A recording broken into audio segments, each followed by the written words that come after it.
이 말씀은 신약성경 마태복음 25장 31절에서 33절 말씀입니다. 신약 44쪽입니다. 마태복음 25장 31절에서 33절 말씀. 교도가실 때에 제가 31절, 여러분들이 32절, 33절은 함께 봉독합니다. 인자가 자기 영광으로 모든 천사와 함께 올 때에 자기 영광의 보좌에 앉으리니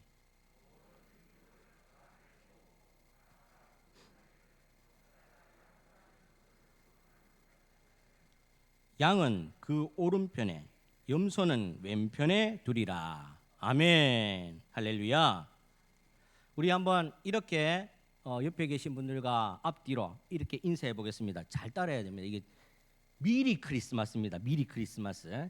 메리 크리스마스가 아니고, 자, 옆에 좌우에 또 앞뒤로 미리 크리스마스 한번 하겠습니다. 네, 미리 크리스마스입니다. 다음 주가 크리스마스인데 그때는 메리 크리스마스 하시고, 이번에는 미리 우리가 성탄절의 기쁨을 나누는 의미로 미리 크리스마스라고 한번 인사를 나눈 겁니다. 어떠십니까? 예수님의 오심에 대해서 기쁨으로 준비하는 저와 여러분이 되기를 간절히 축원합니다.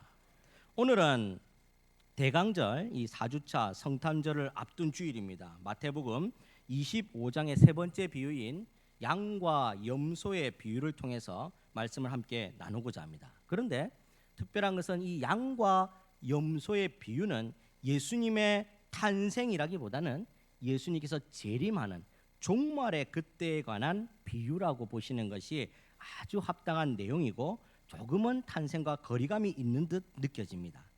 왜 그러냐면 오늘 우리가 읽은 본문에서 인자가 자기 영광으로 모든 천사들과 함께 올 때에 자기 영광의 보좌에 앉으리니, 즉 예수님께서 다시 오심에 대한 마라나타 주 예수여 오시옵소서라는 인자의 다시 오심, 그리고 세상 가운데 하나님의 날, 종말의 날, 그리고 모두가 벗어날 수 없는 심판 때에서는 그날에 대해서 기록하고 있는 내용이기 때문에 그렇다라는 겁니다.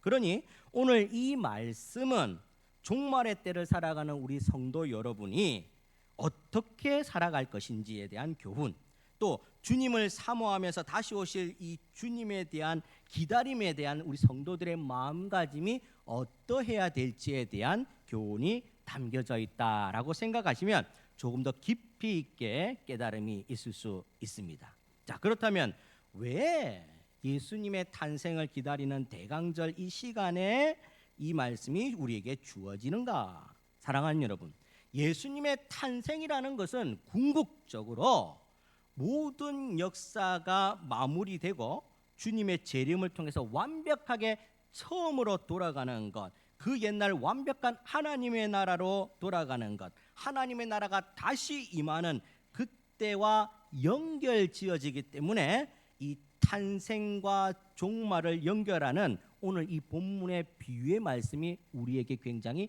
중요하다라는 겁니다. 그러니 조금 더 이 말씀에 대해서 깊이 있게 묵상하면서 이 한 주간을 열심히 잘 보내면 성탄절날 진짜 우리에게 메리 크리스마스 이 날이 될 줄 믿으시기 바랍니다. 오늘 양과 염소의 비유는 일찍이 다니엘서 7장에 벌써 이 배경 설명이 예고되어 왔습니다. 여러분들 다니엘서 7장에 보시면 세 가지 환상에 대해서 구체적으로 설명하고 있는데, 첫 번째는 이방 왕조들의 이 상징을 하는 네 짐승에 대한 환상입니다. 이 네 이방 왕조들의 이 상징하는 짐승들이 나타나서 하나님의 백성들을 핍박한다는 내용이죠. 두 번째는 백발이 송성한 노인이 딱 등장하는데 이분을 옛적부터 계신이라고 표현합니다.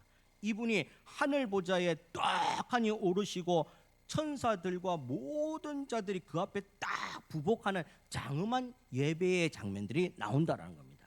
세 번째 환상은 인자 같은 이가 하늘 구름을 타고 옛적부터 계신 이에게 인도되고, 옛적부터 계신 이가 인자 같은 이에게 권세와 영광을 딱 넘겨주는 그런 장면이 나온다는 거죠. 즉 예수 그리스도의 등장과 예수 그리스도의 하나님 우편에 계심, 하나님의 통치권의 행사, 하나님의 나라가 이 땅에 임하는 그런 엄청나고 멋진 장엄한 장면들이 이 바로 환상 가운데 다니엘서 7장을 통해서 우리에게 설명을 하고 있다는 겁니다. 그러면 이것이 왜 마태복음 25장의 양과 염소에 대한 배경이 되는가?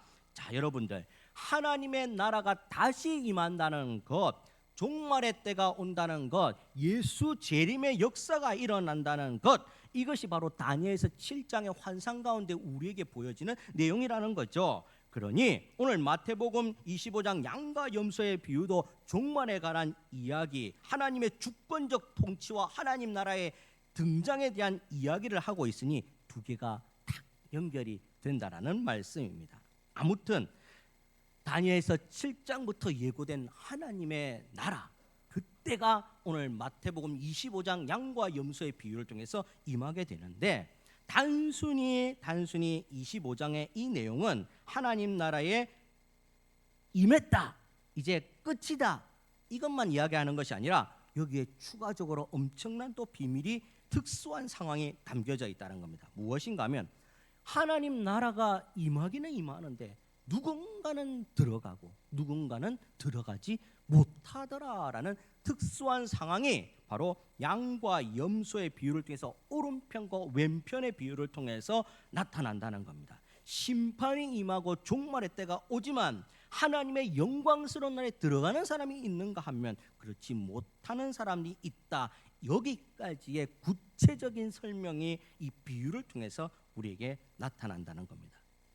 사랑하는 여러분, 우리가 인생이 성경에는 뭐 강건하여도 7, 80 이렇게 이야기하지만 살아보면은 정말 한날 한순간이 빨리 지나가는 것 같지만 앞으로 남은 걸 딱 바라보면 아유, 또 많이 남았네. 걱정과 근심 때문에 앞날들이 길게 느껴질 때가 있다라는 겁니다. 안 그렇습니까? 오늘 당장 지나온 세월들은 빨리 간 것 같은데 앞날에 답답하고 가슴 치는 일들을 생각하면 앞날의 생활들이 보이지 않으니까 너무 길게 느껴지더라는 겁니다. 그렇다고 해서 그 인생이 끝이 안 나느냐? 종지부 찍을 날 끝날이 있다라는 겁니다. 여러분들, 나라의 흥망성쇠를 보면 됩니다. 우리나라의 역사만 보더라도 숱한 우리나라의 이름들이 세워졌다가 없어졌다가 세워졌다가 없어졌다가 흥망성쇠가 끝나는 날이 있다라는 말씀이죠. 즉 세상 끝날 날 주님이 반드시 오신다는 겁니다. 내 눈으로 직접 보이지가 않고 내가 직접 느끼지 못할 정도로 멀리 떨어진 것 같은 그런 마음이라 할지라도 실제로 주님은 말씀하신 대로, 예고하신 대로 오십니다. 이 사실을 믿으시기를 바랍니다. 아멘. 자, 이 사실에서는 1.1에게 오차도 없고 의심할 여지가 없습니다. 왜? 성경의 선언이기 때문입니다. 우리는 이것을 피해갈 수가 없다라는 겁니다. 분명한 것은 모두가 주님 앞에 선다는 거죠.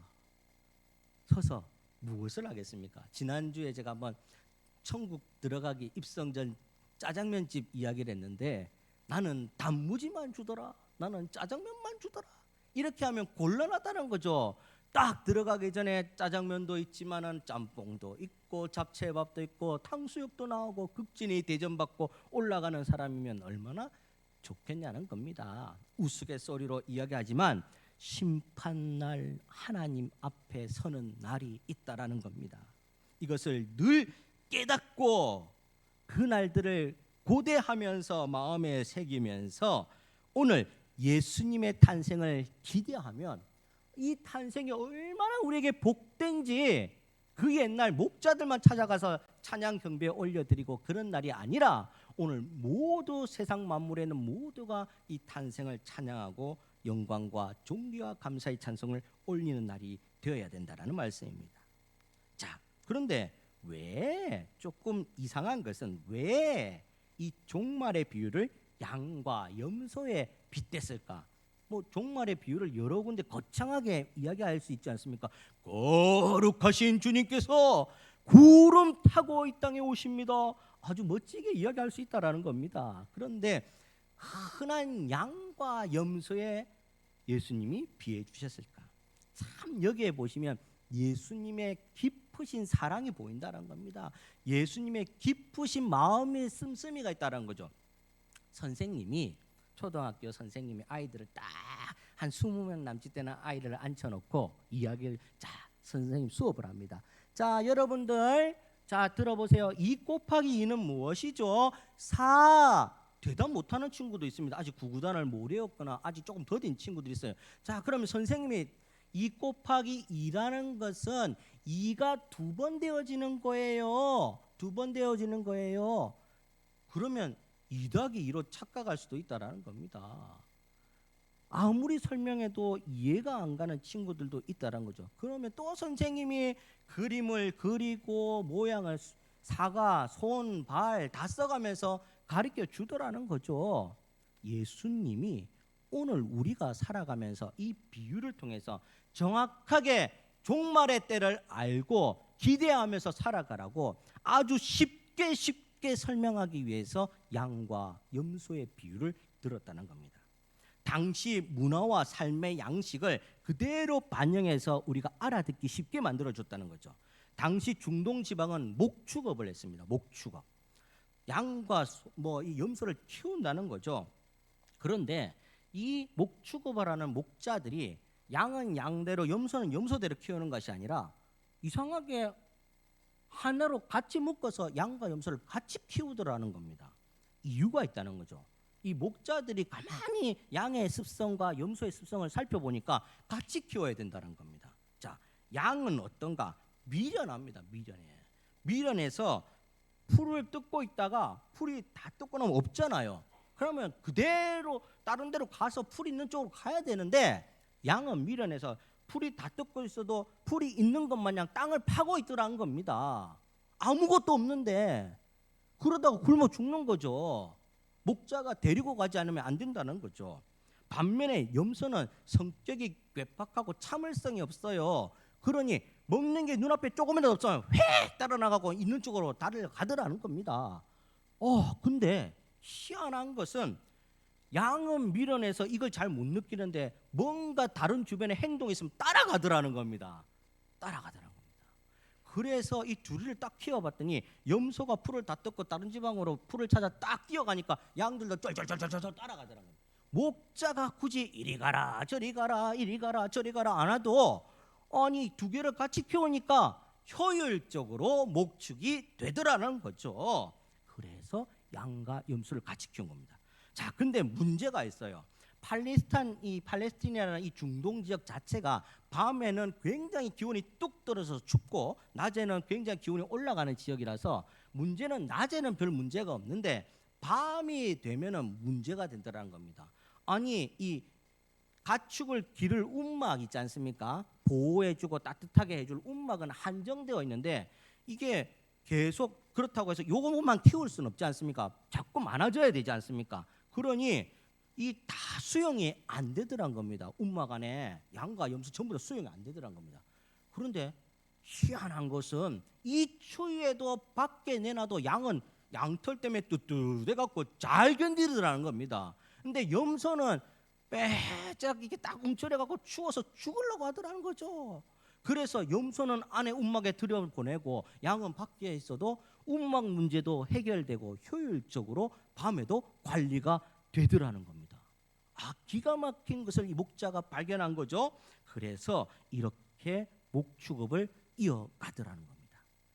예수님이 이 말을 딱 하니까 제자들이 귀를 쫑긋 세우면서 자기들이 알겠거든요. 무슨 말인지 다 알아듣겠다는 겁니다. 이러면서 하는 말이 밤이 되면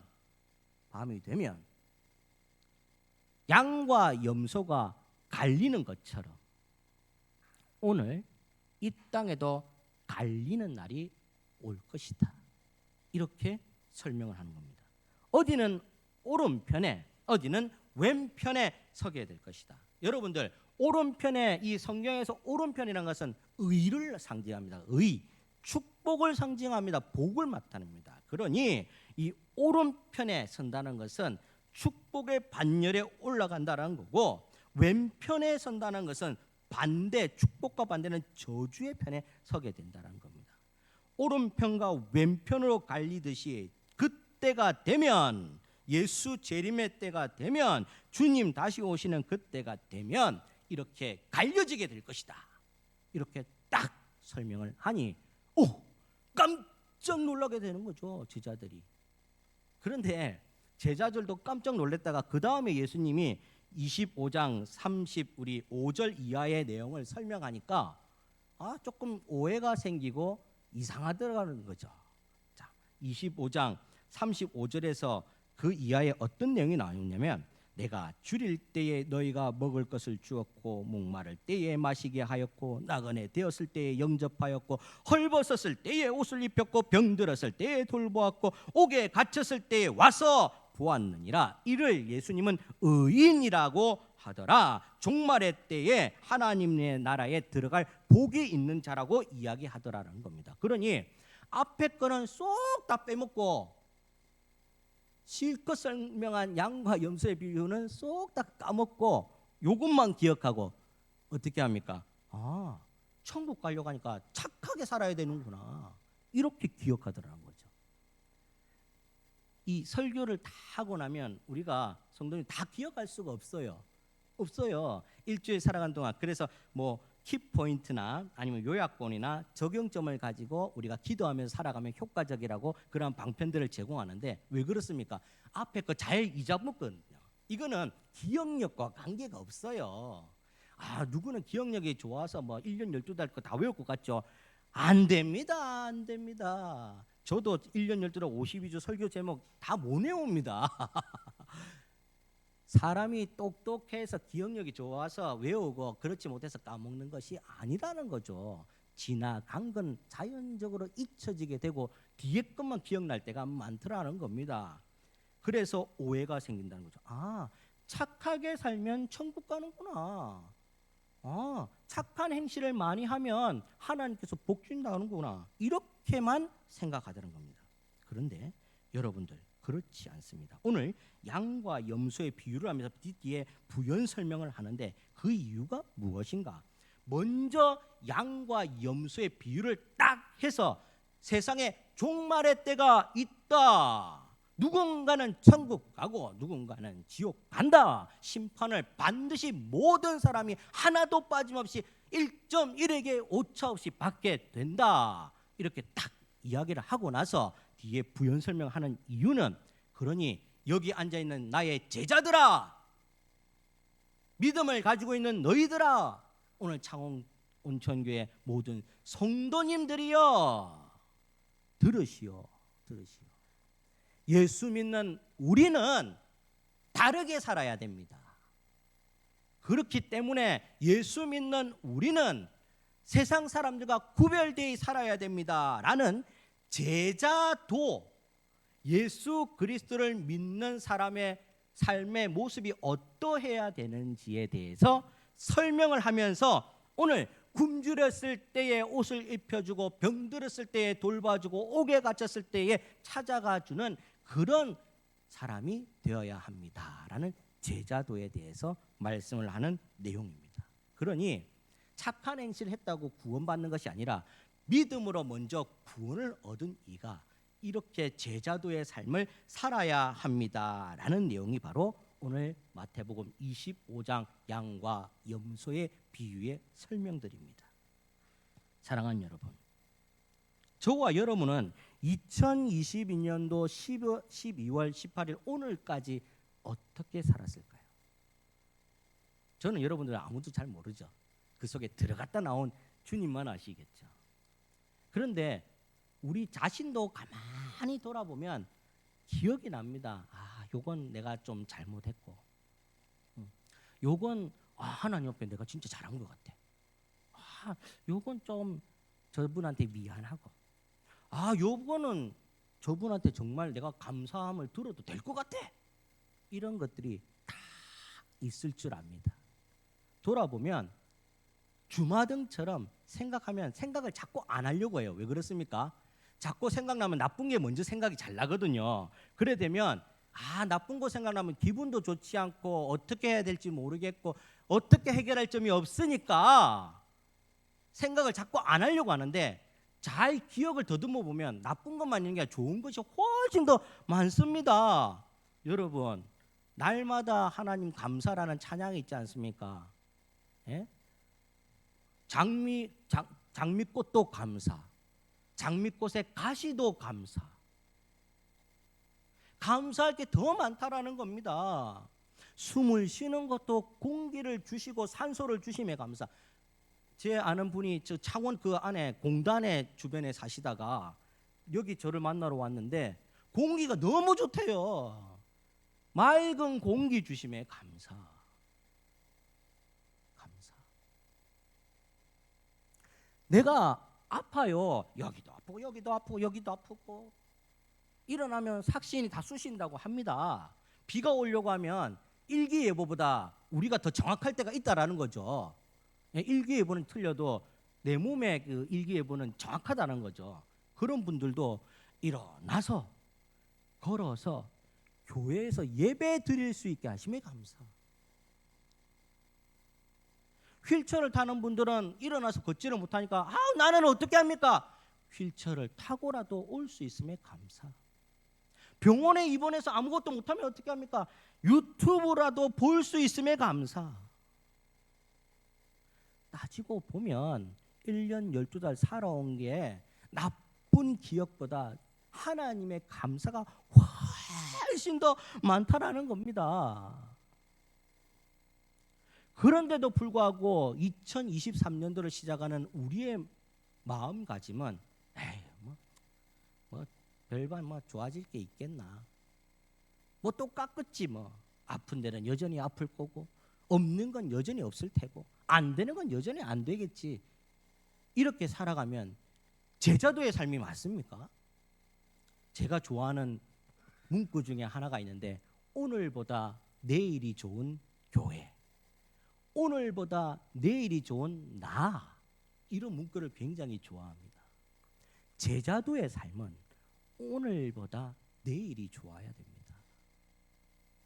오늘 그러한 이유에서 이 제자도에 대해서 가르치는 겁니다. 주님의 은혜로 선한 행실로 살아가면서 그걸 드러내는 삶, 주님의 아름다운 덕을 세상 만방에 알려내는 삶, 한마디로 이웃을 돌보고 이웃을 사랑하는 그런 삶이 예수 믿는 우리가 해야 될 제자도의 삶이다. 그러면서 예수님께서 큰 계명 2개를 알려주셨어요. 성경에 다른 거 다 까먹어도 이것만 기억하라. 큰 계명 2개. 하나님을 내 몸과 마음과 정성을 다해서 사랑하고 내 이웃을 내 몸과 같이 사랑하라. 정말 간단한데 요 제자도를 쉽게 까먹고 살고 있다라는 말씀입니다. 여러분, 하나님을 더 많이 사랑하는 저와 여러분이 되기를 축복합니다. 새벽마다 아니면 시시때 때 여러분들 기도하실 때 하나님 사랑합니다. 하나님 사랑합니다. 더 많이 사랑하게 해주세요. 하나님 더 많이 사랑하게 해주세요. 이 기도하시는 분은 입에서 나올래야 나올 수가 없는 불평불만이 나올 수가 없습니다. 입이 사랑을 말하고 행복을 말하고 장미꽃 보고 와 예쁘다, 안개꽃 보고도 와 예쁘다, 이렇게 예쁘게 생각하시는 분들이 어떻게 그 입에서 저주의 말이 나올 수 있겠습니까? 사랑하는 여러분, 하나님을 사랑해야지 제자도가 이루어집니다. 두 번째로 이웃을 사랑해야 됩니다. 오늘 제자도에 대해서 구체적으로 그렇게 이야기합니다. 복음서 전체를 읽어보면 주님께서 꼭 가르쳐주고 있는 내용이 있는데, 가난한 자에게 복음을, 포로된 자에게 자유를, 눈먼 자에게 다시 보게 함을, 눈 눌린 자에게 자유함을 가르쳐 주셨다는 겁니다. 사랑하는 여러분, 때에 따라 기도하실 때에 내 주변을 돌아보아서 기도해 주시기를 바랍니다. 그 기도가 역사하는 힘이 있습니다. 제가 잘 쓰는 또 용어 중에 우리의 기도는 하늘 보좌를 흔드는 강력한 무기입니다 라는 문구가 있습니다. 우리의 기도는 하늘 보좌를 들었다 놨다 들었다 놨다 하는 겁니다. 예수님이 들썩들썩 하는 거죠. 아이고 이렇게 기도해 안 들어주고는 안 되겠다는 겁니다. 주님께서 아이고야 뜨거라, 아이고 뜨거라. 사랑하는 여러분, 주님의 가르침을 따라만 가는 것, 그 길만 그냥 밟아가는 것, 물론 사실 어렵습니다. 많은 각고의 노력도 필요합니다. 우리의 희생도 필요하고 헌신도 요구됩니다. 그런데 여러분들, 우리 자녀들을 키워보셨을 때 여러분들이 하는 자녀들에게 대한 희생과 헌신, 이거 그냥 어떻게 막무가내 하십니까? 아니면 나중에 이 자녀들한테 세매서 다 받아야지 이렇게 생각하고 하십니까? 그냥 하는 거 아닙니까? 그냥. 단지 무슨 마음입니까? 나보다 더 잘되게 되기를 원한다. 이 마음으로 하는 거 아니겠습니까? 주님한테 그냥 그 길 어렵더라도 한번 내 정성과 마음을 쏟아보시길 바랍니다. 주님께서 하라는 거 한번 해보시기를 바랍니다. 거창하게 안 해도 됩니다. 뭐 우리 교회가 막 돈을 엄청 써갖고 여기 동네 잔치를 해서 소, 돼지 잡아갖고 지역 주민들에게 이 겨울에 따뜻한 소고기국 또 돼지고기 드시라고 나눠주지 않아도 됩니다. 우리가 있는 곳곳에서 한번 밝게 웃어주는 것. 우리가 말을 할 때에 아이고 수고하셨습니다. 고생 많으시죠. 제가 이 한번 기름을 넣는데 기름을 주의하시는데 보통 셀프 주유소가 많던데 이 주변에 전부 다 와서 기름을 넣어주시더라고요. 몸둘 바를 모르겠더라고요. 제가 항상 셀프로 넣다가 그러니까 그래서 한번 기름을 넣는데 이 추운데 손에 장갑을 안 끼고 계시더라고. 그래서 많이 추우시죠. 아유 고생이 참 많습니다. 제가 옛날에 아르바이트 할 때 이 주유를 해봐서 아는데 참 고생이 많으십니다. 손에 기름도 안 생기게 장갑 끼시면 참 좋겠는데 얼마나 좋아하는지 모릅니다. 얼마나 좋아하는지. 제가 뭐 돈을 들인 것도 아니고 커피를 사 드시라고 돈을 들인 것도 아닌데 말 한마디가 천냥빚을 갚는다고 그분의 마음이 활짝 열리는 겁니다. 오늘 여러분들이 그렇게 할 때에 그분은 예수님을 보는 겁니다. 주님을 만나는 겁니다. 예수 믿으세요. 예수 믿으세요. 전도지 들고 안 나가도 물론 그렇게 하면 일석이조가 되겠지만 그렇게 안 하더라도 삶 속에서 만나는 모든 이에게 말 한마디라도 수고하셨습니다. 고생 많으십니다. 정말 대단하십니다. 이 한마디가 그분에게는 주님의 말씀이 될 수 있다는 겁니다. 그래서 오늘 무엇라 이야기합니까? 힘들었던 자들을 돌보아 주어라.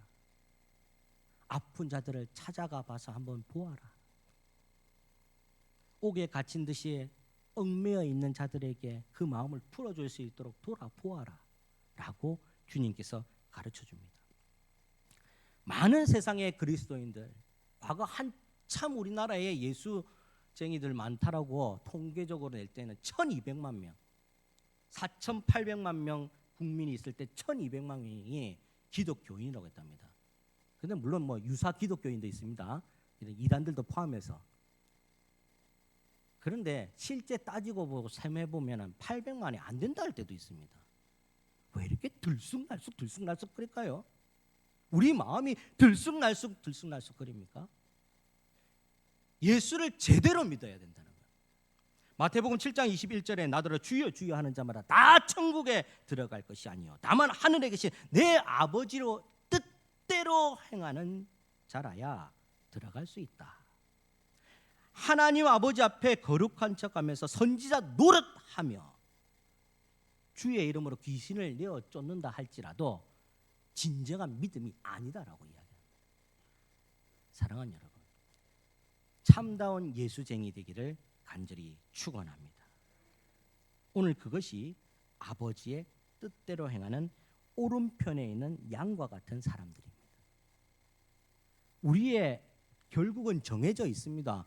다 예수님 믿고 천국 가는 백성인 줄 믿으시기 바랍니다.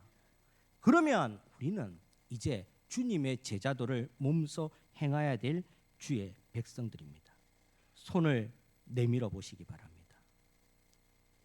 우리의 손이 닿는 곳에 주의 역사가 일어납니다.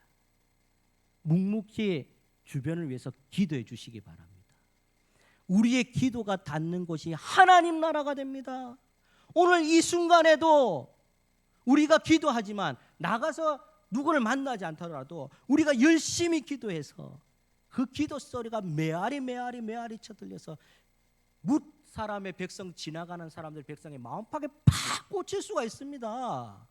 여러분들, 우리가 꼭 눈으로 보고 몸으로 느껴야지 신앙생활 하는 거 아닙니다.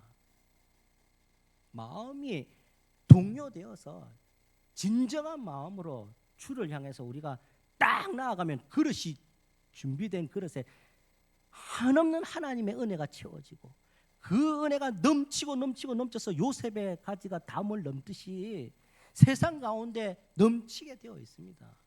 그러다가 지나간 사람 마음에 팍 꽂히면 예수 믿고 천국 가는 인생 되는 겁니다. 하나님이 역사하십니다.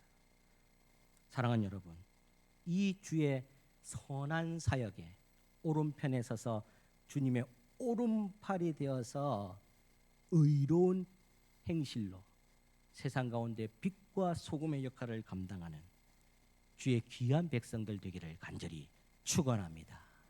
우리 이렇게 한번 기도하겠습니다. 주님의 사람이 되게 하여